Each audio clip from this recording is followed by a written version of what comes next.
अस्सलाम वालेकुम د कंप्यूटर ورلد طرف نه زه محمد ادریس او نن موږ د ټوکې 23 نمبر ټیوټوریال جوړو او په دې ټیوټوریال کې به موږ ډیسکس کوو یو روم پلان ون روم پلان راځو خپل کلاس طرف ته د ټولو نه مخکې موږ یونټ سیټینګ کوو یو ان سپیس په کیبورډ کې پریس کوو راځو دا د ارکیټیکچر نه انجینیرینګ ته اړو او دا موږ اوکې کوو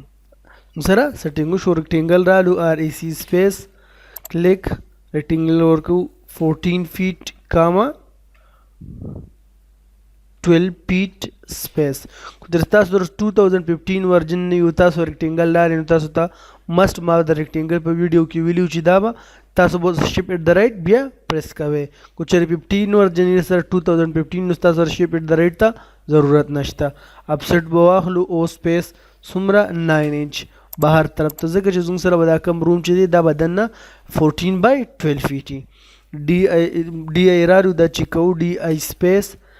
दे फंड तर दे फंड जुंग सरा बार 14 फीट थे दे फंड तर दे फंड पर जुंग सरा 12 फीट थे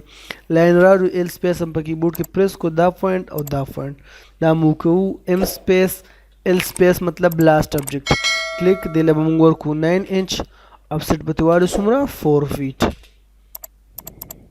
दावा ट्रिम को टी आर डबल स्पेस دا مونږ ټریم کو بیا راځو لاین راړو په دې په مډ باندې دا پوینټ او دا پوینټ دین اپسټلو 3 فیټ یو سایډ ته او بل سایډ ته دام سلیکټ کو دام اریز کو دلور کو ټي آر ډبل سپیس دام سلیکټ کو دام ټریم کو اوس راځو دله مونږ ملټی لاین سټایل جوړو د ملټی لاین سټایل زموږ شارټ کی دا ام ال اس ټي ملټی لاین سټایل موډیفای وکلیک کو ایستا به ډیلیټ کو دله به سلیکټ کو دا دله به موږ ورکو 9 انچ کلر بوله ریډ کو او ایډ پې کو بیا به دا سلیکټ کو دله به ورکو 4.5 انچ ان په بس موږ نو صرف ورته 4.5 لیکو الریډي دا په انچ کې کلر بوله ریډ کو او ایډ پې کو بیا به دله ورکو 5.5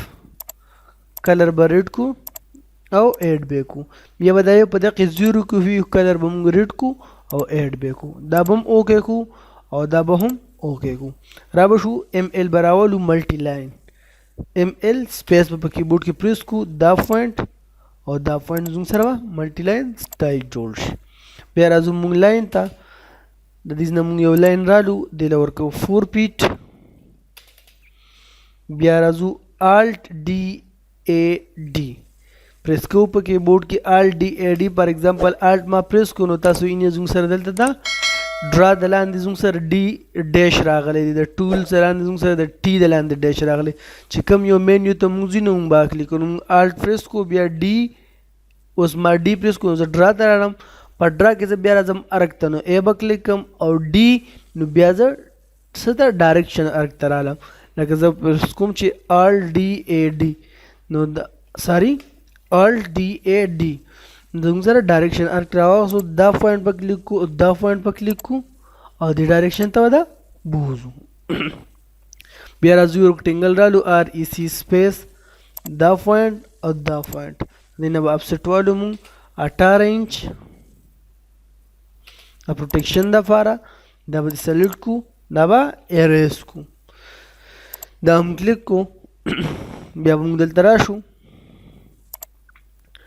د لاین ټایپ کنټرول ته دغه به اذر کلیک کو بده کې موږ راشو لوډ ته بده کې دا 1 2 3 4 نمبر ایکډ چې کوم دي ته لیکلي دا آی اس 005 دا به کلیک کو او اوکې به کو او بیا به هم اوکې کو بیا به راشو دا به سلیکټ کو او دا به دغه ایکډ فایل ته ورو سره د پروټیکشن چې کوم دی دغه سمبل د کوم ته چې موږ چې جوایو د کمپیوټر ورلد طرف نه د زموږ سره د ټوکې 23 نمبر ټیوټوریال په دې ټیوټوریال کې موږ ډیسکس کو ون روم پلان په نیکسټ ټیوټوریال کې ان شاء الله موږ د فرنٹ او سایډ الیویشن جوړو